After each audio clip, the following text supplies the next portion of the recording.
চারিদিকে শুধু বরফ আর বরফ। হ্যাঁ, আমি চলে এসেছি দার্জিলিংয়ে। হ্যাঁ, দার্জিলিংয়ে না, না, না, না, না, আমি চলে এসেছি কোথায় বলো তো? কাশ্মীরে, কাশ্মীরে। হ্যাঁ, আমরা সপরিবারে মিলে চলে এসেছি কোথায় বলো তো? সিমলা।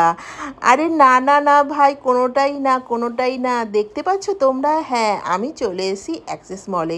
হ্যাঁ, তোমরা যারা চাইছো এই গরমের মধ্যে কলকাতাতে একটুখানি ঠান্ডা ইমেজ নেবে, অর্থাৎ ঠান্ডা চাইছো, পাহাড়ে যেতে পারছো না, তারা অবশ্যই চলে এসো এই স্নো পার্কে। হ্যাঁ, এই স্নো পার্কে এটা হচ্ছে তোমার হচ্ছে নিউ টাউনে হয়েছে। হ্যাঁ, নিউ টাউনে অ্যাক্সেস মলে হয়েছে। তো এটা কলেজ মোড়ের কাছে। তো এর পার হেড হচ্ছে 500 করে, আর বাড়ি থেকে যদি স্ন্যাক্স নিতে চাও নিয়ে যেতে পারো। ওখানে চার্জ দিতে হবে 30 রুপিস করে। তো দেখতে পাচ্ছ আমরা এন্ট্রি হয়ে গেলাম। সবাই কিন্তু ফুল প্যান্ট অবশ্যই নিয়ে যেও, বাচ্চাদের একটু ভারী জামা কাপড় পরিয়ে নিও। প্রচণ্ড ঠান্ডা, -6 ডিগ্রি, ভাবতেই পারছো কতটা ঠান্ডা। হ্যাঁ, আমরা তো ভীষণ মজা করেছি, মা, মেয়ে, আমরা হাজবেন্ড তিনজনে মিলে গিয়েছিলাম।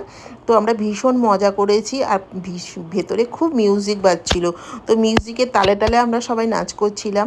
তো আমার মেয়ে মিলে নাচ করছিলাম। তো তোমরা চাইতেই পারো উইকেন্ডে এমন একটা জায়গা চুজ করতে।